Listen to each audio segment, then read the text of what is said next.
Meet Mrs. McShoogle. Her memoir bears no resemblance whatsoever to real life. It is 100% fiction and fabrication, or, to put it bluntly, complete codswallop.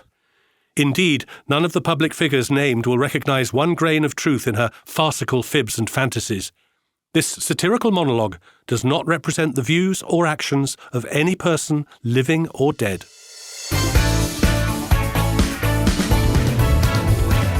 Mrs. McShoogle, Scotland's second finest actress. You couldn't make it up, but she just did.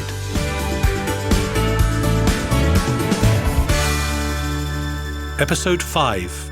Waiting for a star to fall. Cyndi-Lou Redgrave McShoogle! I looked around the table for support, but everyone seemed perfectly normal. Didn't they know? Why the hell were they clapping?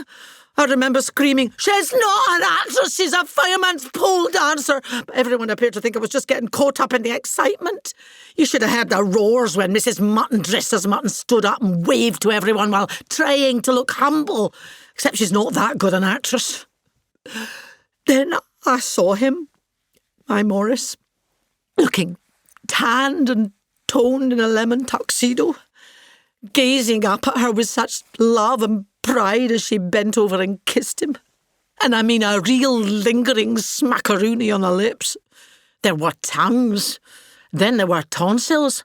It was so distasteful with Macaulay Culkin present, and before I knew it, I had shouted, "Get a room, you whore!" I must have hit rock bottom to use such language in front of Zoë Wanamaker. But it was only when she started to wiggle her way towards the stage that I realised she had to walk right past our table to get there. Well, I don't know what came over me. But before you could shout, "Your forehead's so stretched your eyebrows are vertical," I stuck out my slingback, said, "Oops, a double daisy," and she fell headfirst into some Bay City roller's lap. I know, I felt terrible, I really did, but there was no damage done other than a broken stiletto, and she did find the time to take a selfie while she was down there. It went viral. But the looks I was getting from around the room, the hostility was shocking and most undeserved. I tried to apologise most sincerely as she lay there, but oh no, Miss Bung was having none of it. Whoopi had very kindly picked up all the items that had fallen out of her handbag, purse, comb, methadone, but didn't get a word of thanks as our winner grabbed them, hoisted up her dress and hobbled her way towards the stage. To give her due, she managed to read her acceptance speech with one half of her glasses smashed, and I began to have a modicum of respect. Playing the victim seemed to be her best role to date, until she started the crocodile tears, bleating on about her devoted husband. "She means pimp," I shouted. "Morris McShoogle." "I wouldn't be half the actress I am without you," she said. "You're only half an actress now," I screamed as I began to enjoy myself. But the final straw came when she started to sing, "My love is like a red, red rose." "She didn't write that," I shouted. "It was Pam Ayres." And next thing, well, I was like a woman possessed. I could hear my therapist, Dr. Jekyll's voice saying, "Feel the fear, Jeannie, but in your case, for God's sake, don't do it anyway." But I couldn't stop myself. I stood up, climbed onto the table and started to sing, "Tell me it's not true," at the top of my voice. I assumed everyone would join in, but the silence was deafening, apart from a series of protracted bottom burps from the direction of the last of the summer wine table. Still, it was nice to see that every eye in the room went from the Mrs. McShoogle standing on stage to the Mrs. McShoogle standing on table 62. I was having a bit of bother remembering the rest of the lyrics. That Willie Russell is too clever for his own good sometimes. But I do remember Whoopi reaching over and stuffing leftover blancmange in my goblet to try and shut me up, and Sooty hitting me with that pathetic magic wand of his. I think it hurt him more than it hurt me, to be honest. I never did reach that rousing final chorus as Denzel suddenly appeared at our table, and he wasn't looking his usual jovial self. It turned out he had instructed Sue Pollard's bodyguard to remove me from the building. And next thing I know, I'm being bundled over a rather muscular shoulder and marched towards the fire exit. "Me?" I shouted. "What about her? Does she care that she's destroyed my life? Does she, Buble? That varmint stole my husband!" My words echoed round the room, and for a few seconds I honestly believed the mood was turning in my favour. This is it, Jeannie, I thought, your big moment. And I was about to break into "Don't Cry for Me, Argentina," when E.T., quite unnecessarily, shouted from the stage, "Your ex-husband, you fraud! The one you don't have a good word to say about!" I was stunned. Stunned at the effrontery, not to mention the betrayal. But I defy anyone to come up with a witty riposte when the angelic Hannah Gordon is stood in front of you, dressed as the world's most lovable alien. Drat, I thought, as my dream of a new career in musical theatre began to look in doubt, and I was unceremoniously carried out to the night's biggest ovation, which was at least some consolation. I waved and blew kisses to the crowd over the young man's shoulder, but once we left the auditorium, I was manhandled through the kitchens, past Emily Bishop from Corrie, who was having a fly-fag in the staff smoking area, and dumped in the overflow car park next to a pair of rather surprised-looking wood pigeons. I'd have expected more manners from a bodyguard of Sue Pollard, but he just left me there, propped up against Stellan Skarsgård's Citron Dolly. For a moment, the pigeons stared at me, then stared at each other in amazement.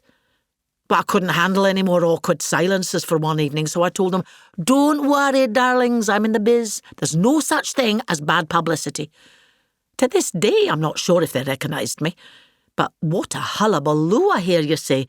Well, let me assure you most sincerely, I am full of remorse. Of course I am.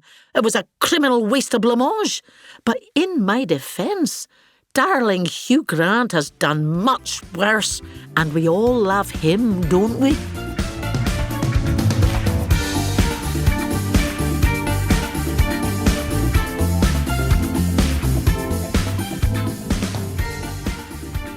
After all the drama, there was a bit of a hoo-ha in the press, so I attempted to change the narrative by announcing my engagement to Charles Dance and set about tracking down Morris to put the record straight. I finally found him on the Shape Up and Dance with Sheila Hancock fan site, and I sent him a message saying I had been terribly upset seeing him with Miss Furcoat and nae knickers. I told him I'd always thought we were Rod, Hull and Emu, can't live with you, can't live without you, and that one day we'd be together again. He replied almost immediately and said it was certainly true he couldn't live with me. Then he finished by saying his lawyer was seeking an injunction to prevent me from contacting him or his poor wife ever again. Well, I must have read the message a dozen times as I kept thinking, there has to be a hidden meaning in these words. Is he telling me he still loves me? That he wants me back? But eventually I concluded, probably not. To add insult to injury, the following day I received an email from Denzel thanking me for my services to the theatre, but informing me he'd removed my name from the digs list. After all I've done for that bloody place. I emailed back and begged him to reconsider, giving Ian McKellen as a character reference and reminding him that without me, he could kiss goodbye to Simon Callow's one-man show. But all I received was a 3-line reply saying Ian McKellen's reference had been anything but flattering. And he didn't need Simon Callow anyway, as he'd booked Melvyn Bragg to give a fascinating talk on the history of the prawn cocktail. I don't think I've ever felt so let down in my life. And how Simon Callow will feel being upstaged by a prawn, I hate to think. Denzel emailed again a few days later to tell me that he was now in receipt of even more damning evidence. Apparently, Sir Ian had bumped into Benedict Cumberbatch at the actor's laundromat, and Benedict told him some beastly nonsense about me being a kind of delusional fantasist, declaring my unrequited love to a series of well-known actors. I was lost for words. I ask you, how could anyone think such a thing? And what's all this about unrequited? I demanded evidence, thank you very much. But he said he'd need a month to talk me through it all, quoting Champion, my former agent, as saying he'd dropped me years ago as I made Walter Mitty look like a steady Eddie. I hit reply immediately and said there must be a simple misunderstanding. Champion must have meant it as a compliment, a testament to the vast range of roles in my repertoire. But I'm still awaiting the courtesy of an apology. What hurts the most is that Denzel would take Sir Ian's word against my own. Dr. Jekyll tried to help me understand the situation better. Really, it's not so bad, he said. It's simply your word against Ian McKellen's. Well, not exactly, I said.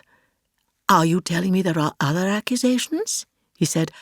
I don't know, I said. Maybe a couple. It's all too painful to talk about. But you must talk, he said. I had this out with you in the sauna. Now, spit it out. How many accusations were there exactly? Oh, really, it's only Hannah, Benedict and Sir Ian, I said. And Champion, if you count him, which I certainly don't. Well, that's not too bad, he said. Not everyone has to like you. We're all made differently.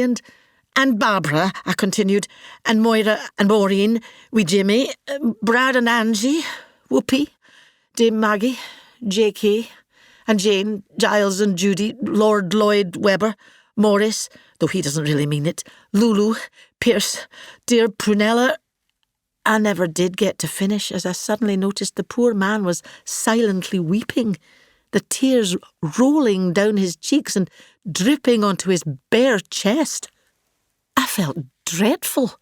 Here I was droning on about my problems when he clearly had enough of his own. I'm so sorry, I said. Please feel you can tell me anything. Ask anyone. I am very discreet. But the poor man just sat there unable to speak. Is it your wife? I gently probed. I never did take to her. Rumour has it she was hammering away with that Leonardo from the garage while you were in hospital, donating your spleen to her mother. I could tell I was helping when he started to dab his eyes gently with a tissue. No, it's not my marriage, he said, or at least it wasn't until now. I simply can't bear to listen to another word you say. You see, I never wanted to be a psychiatrist. I longed to be a hotel receptionist, but my parents said it wasn't a proper career. I still dream of handing out keys and telling people what time breakfast is served and... Why, that's beautiful, I interrupted. Well done on sharing. Thinking, I'm buggered if I'll listen to any more of this self-indulgent bunk. You should share more often, I told him.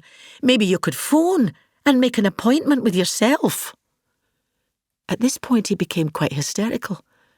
Good for you, I said, better out than in, as he took deep breaths into a barf bag.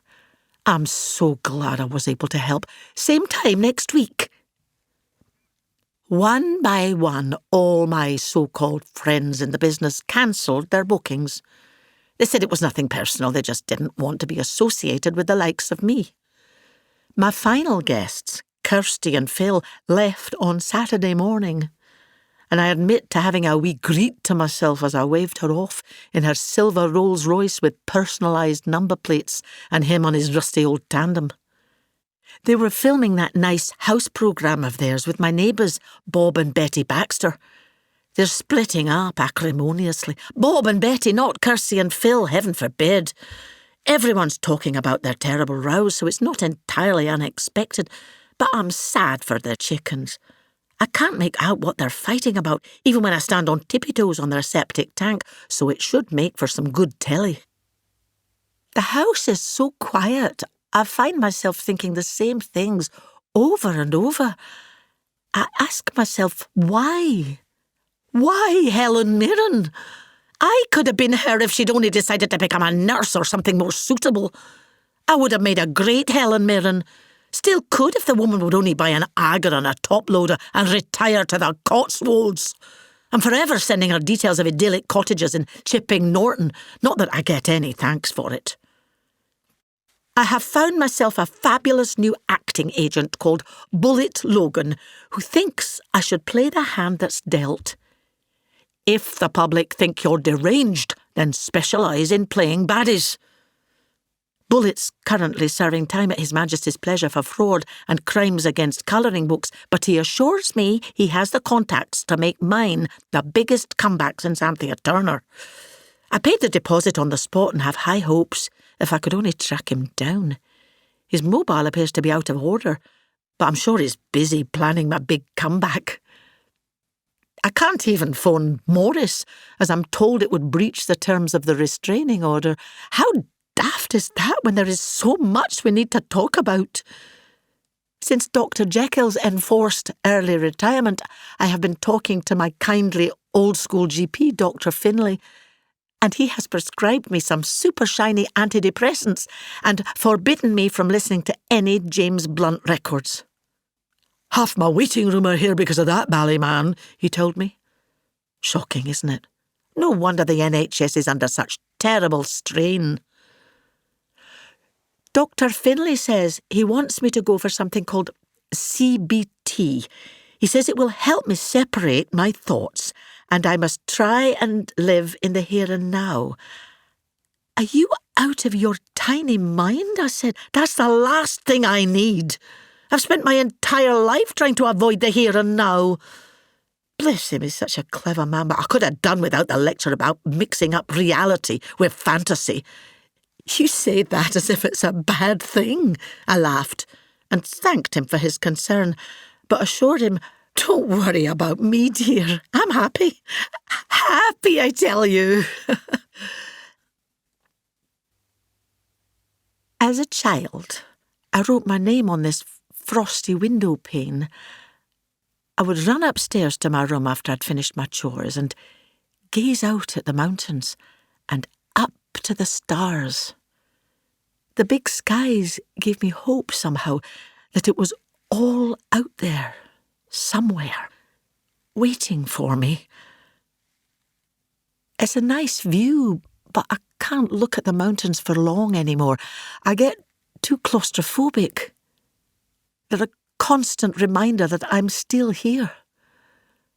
I'd leave in a flash for the right role, but in the meantime, I must keep my creative juices flowing.